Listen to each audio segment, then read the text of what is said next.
संकल्पबद्ध होकर के जिस होलिका पर्व का यज्ञ आप सभी ने किया है, इस पवित्र पावन पर्व की हृदय की गहराइयों से मैं भी आपको शुभकामनाएं ज्ञापित करती हूँ। मेरी ओर से आपको बहुत बहुत शुभकामनाएं।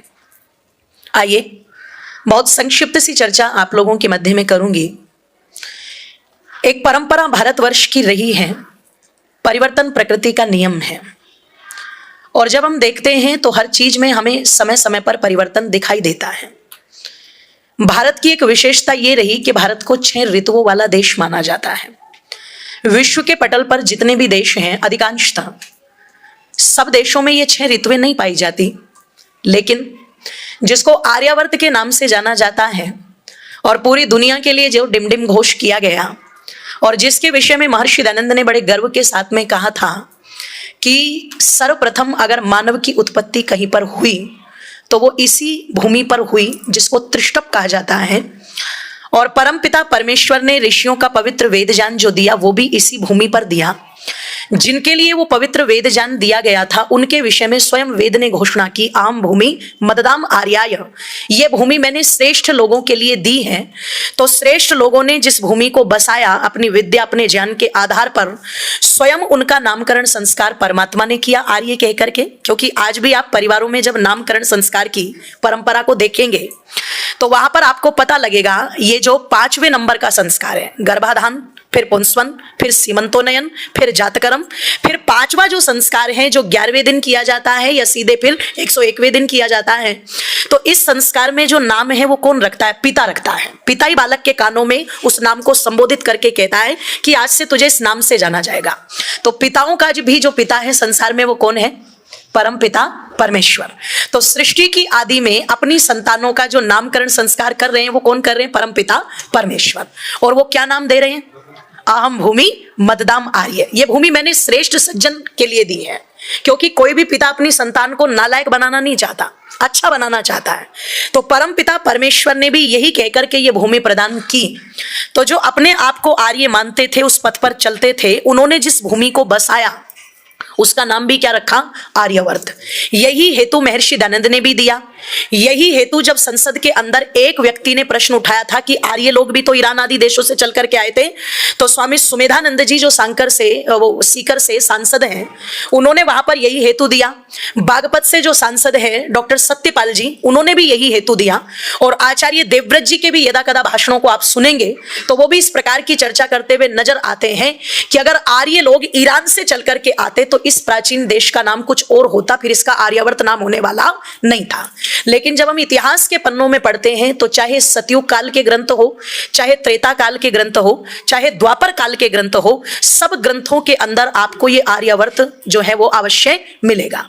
जब आप रामायण को पढ़ेंगे तो उसमें प्रथम ही अध्याय में यानी कि बाल कांड में सबसे पहले आपको यही श्लोक वहां पर मिलता है जब महर्षि वाल्मीकि जी आरंभ करते हैं कि आर्यावर्त देश के अंदर कौशल नामक एक स्थान, जिसमें अयोध्या नाम की नगरी, जिसके राजा महाराज दशरथ है। शुरुआत यहीं से हुई।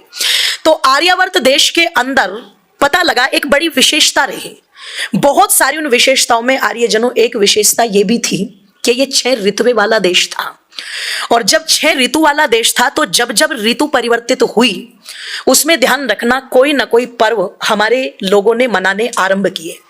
जो कि आर्यावर्त एक कृषि प्रधान देश था, एक पशु प्रधान देश था। इसकी उन्नति कृषि और पशुओं पर निर्भर थी।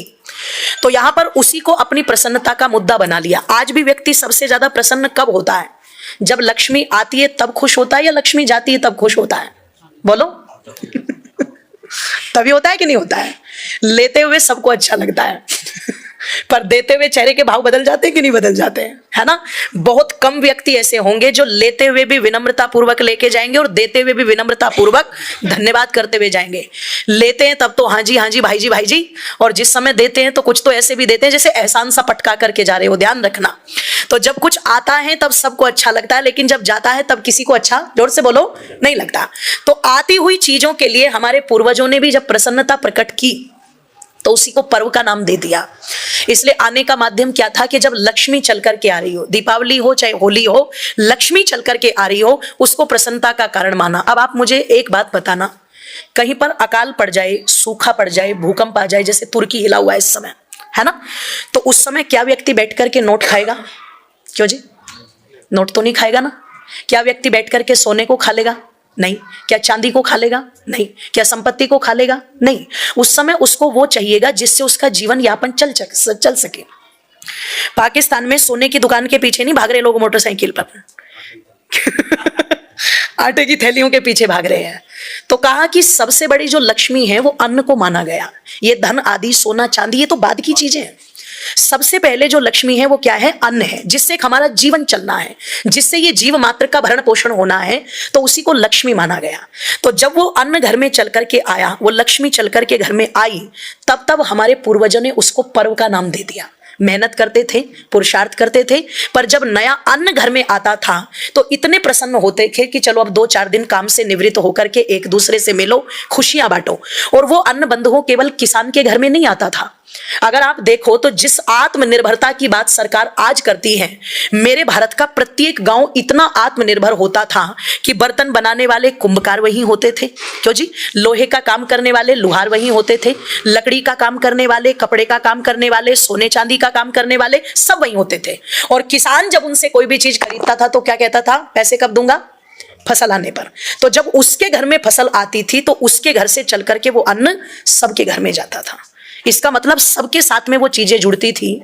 तो उसी को हमने एक नाम दे दिया नवसस्तेष्ठी यज्ञ, अर्थात नया अन्न जब घर में चल करके आया है तो उसी की प्रसन्नता में पर्व मनाया। और जो कि हमारी ये परंपरा थी, केवलादो भवति केवलागी, अकेला जो खाता है वो क्या खाता है? पाप खाता है। मिल बांट करके खाना है। तो मिल बांट के भी, जैसे आज भी अगर कोई उत्तम परिवार है, अच्छा घर है, अच्छा गृहस्थी है, तो वो सबसे पहले भोजन छोटों को नहीं देते। किसको देते? जब अपनी दादी जी को रोटी दे के आ, जब पहले बाबा जी को रोटी दे के आ, बड़ों को देते हैं। तो यहां पर पता लगा परिवार में तो बड़े माता पिता दादा दादी हैं, लेकिन उनसे भी ऊपर अगर कोई है तो वो देवता है। तो क्या कहते थे? सबसे पहले यज्ञ करो और सबसे पहली जो आहुति दो वो किसको दो जी? बोलो, देवताओं को दो। तो इस समय जो गेहूं आदि चल करके बाले पक जाती थी, उनकी आहुति इस यज्ञ में दिलवानी चाहिए। दीपावली पर जो यज्ञ होता है, गन्ना आदि घर के अंदर आता था तो उसकी आहुति जो है वो यज्ञ आदि के लिए समर्पित की जाती थी।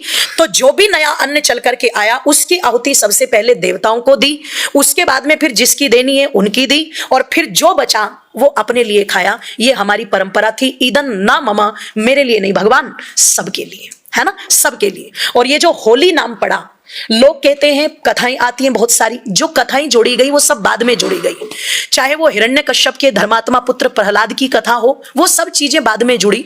लेकिन सच्चाई ये है कि जिसको होली कहते हैं, संस्कृत में वो शब्द है होलक। क्या शब्द है वो? होलक।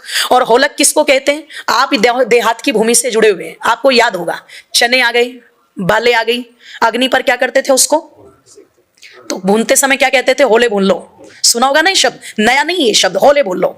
तो जो होला है, मतलब होलक किसको कहते हैं? जो दाने के ऊपर छिलका होता है उसको कहा जाता है होलक। होलक तो जल जाता है, पर जो दाना अंदर की तरफ है, संस्कृत में उसको भी प्रहलाद कहा जाता है, दाने को भी, है ना, उसको भी प्रहलाद कहा जाता है। तो वो दाना दाना बच जाता है और होलक होलक, जोर से बोलो, जल जाता है। तो ये जो कथाएं आदि बनाई गई ये सब बाद में बनाई गई। सच तो ये था कि इन पर्वों का हमारी कृषि के साथ पूरी तरह से जुड़ाव था, नए अन्न के साथ पूरी तरह से जुड़ाव था। जो भी घर में आया सबसे पहले उसकी आहुति किसको दो? पशुओं को दो, देवताओं को दो, सबको दो, तब बैठ करके खाओ। क्योंकि हमारी जो संस्कृति है वो पशुओं की गर्दन पर हाथ घुमा करके प्यार करने की संस्कृति है, वो पशुओं के ऊपर हाथ फिरा करके प्यार करने की संस्कृति है, वो उनकी गर्दन काटने की संस्कृति, जोर से बोलो, नहीं है। हमारी जो संस्कृति है वो, ध्यान रखिएगा, गले मिल करके परंपराओं को निभाने की संस्कृति है, किसी के गले काटने की संस्कृति बोलो नहीं है। हमारे यहाँ पर जब पर्व मनाए जाते थे तो वो दूध आदि, घृत आदि, मिठाइयां आदि देकर के पर्व मनाए जाते थे, किसी का खून बहा करके पर्व नहीं मनाए जाते थे। तो हमें गर्व करना चाहिए। इसलिए ये जो पर्व है ये प्रसन्नता बांटने के पर्व है।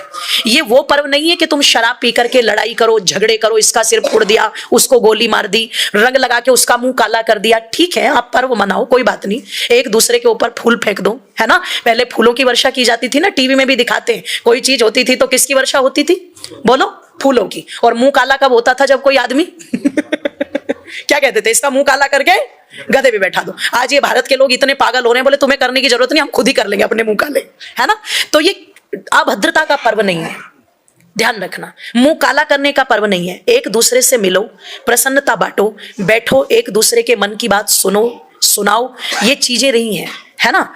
आज ये चीजें हमारी समाप्त हो गई तो तनाव डिप्रेशन की तरफ व्यक्ति जा रहा है। पहले व्यक्ति बैठता था, तसल्ली से बैठता था, आज तो बैठने की फुर्सत ही किसी के पास में नहीं है ना। तो मैं निवेदन कर दूं, ये मुंह काला करने वाले पर्व नहीं है। हम आराम से बैठे, एक दूसरे से प्रसन्नता व्यक्त करें, एक दूसरे के मंथन की बात पूछें, एक दूसरे का सहयोग करें, प्रसन्नता पूर्वक इन पर्वों को मनाएं। ये अभद्रता के पर्व भी नहीं है बंधुओं के पता लगा भाभीियों को जाकर के उनके पीछे दौड़ रही है, अभद्रता है। मेरे भारत की संस्कृति वो संस्कृति रही है जब किष्किंधा पर्वत के ऊपर भगवान श्री रामचंद्र जी सुग्रीव से मिलते हैं, है ना। हनुमान जी ने मित्रता करा दी और सुग्रीव जी से जब श्री रामचंद्र जी की भेंट हुई और आपस में श्री रामचंद्र जी का परिचय होकर के सुग्रीव जी ने कहा कि मैंने भी देखा तो था एक स्त्री को जो अपनी रक्षार्थ चिल्ला रही थी। उस समय हम नीचे बैठे थे और उस स्त्री ने अपने कुछ गहने नीचे डाले थे। हे राम, यदि वो तुम्हारी भार्या सीता है तो तुम उन गहनों को देखो और एक बार पहचान लो क्या ये तुम्हारी पत्नी के गहने हैं। तो जिस समय एक रुमाल में बंधे हुए गहनों को, ध्यान से सुनना, सुग्रीव जी ने श्री रामचंद्र जी के हाथ में दिया, तो जिन चीजों को आज हमने ओल्ड फैशन कह करके नकार दिया है ना, आज हमारे घरों में वही कलेश का कारण बन रही है। पहले क्या था, एक शर्म लिहाज थी। अगर सास ससुर बैठे हुए हैं तो पत्नी अपने पति से बात नहीं करती थी उनके सामने। आज हम इसको क्या कहते हैं, ये तो ओल्ड फैशन है। ओल्ड फैशन नहीं है, ये चीजें वो थी जो हमारे घरों की जड़ों को मजबूत बनाने का काम करती थी। आज हमने ये मिट्टी हटा दी, जड़ें अपने आप कमजोर हो रही है, टूट रही है, खोखली हो रही है ना। श्री रामचंद्र जी क्या अपनी पत्नी के गहने नहीं जानते थे? जानते थे।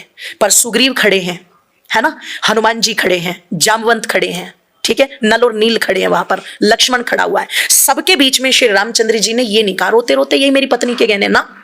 मर्यादा देखो, आप जानते थे अच्छी तरह से, पर फिर भी लक्ष्मण की तरफ बढ़ा करके क्या कह रहे हैं, लक्ष्मण जरा देखना क्या ये तुम्हारी भाभी के गहने हैं। कितना संयम, कितना धैर्य। और लक्ष्मण जी ने भी जब देखा तो वो भी कहाँ कम थे, उन्होंने भी तुरंत बोल दिया, ना हम जानामि केयूरे ना हम जानामि कुंडले। हे भैया, ना तो मैं कानों के कुंडलों को जानता, ना मैं गले के किसी गहने को जानता, मैं तो नित्य प्रति अपनी भाभी माँ के पैर छूता था, इसलिए पैर के नूपुरों को तो मैं पहचान सकता हूँ, बिछुओं को तो पहचान सकता हूँ, बाकी मुझे किसी गहने की पहचान नहीं। क्यों? क्योंकि मैंने कभी नजर उठा करके मैया के चेहरे को देखा ही नहीं। सोचो, आज इतनी गंदगी से पीछे भाग रहे हैं, गुलाल लेकर के, रंग लेकर के, हा उल्ला मचा पड़ा है। ये मर्यादा नहीं है। आप बिल्कुल प्यार से बैठो, पैर छुओ भाभी के, भाभी सर पर हाथ रख करके आशीर्वाद दो, बोलो अच्छा लगेगा कि नहीं लगेगा, और भागे घूम रहे हैं, ये अभद्रता है। इस अभद्रता का प्रचार प्रसार न हो, हम सही रूप में अपने पर्वों को मनाएं, परमात्मा का धन्यवाद करें हर एक चीज के लिए। यही उद्देश्य इन पर्वों को मनाने का होता है। ये थोड़ी सी चर्चा मैंने की। आइए 2 पंक्तियां मेरे साथ मिलकर के सब बोलेंगे, है ना। परमात्मा का धन्यवाद करेंगे।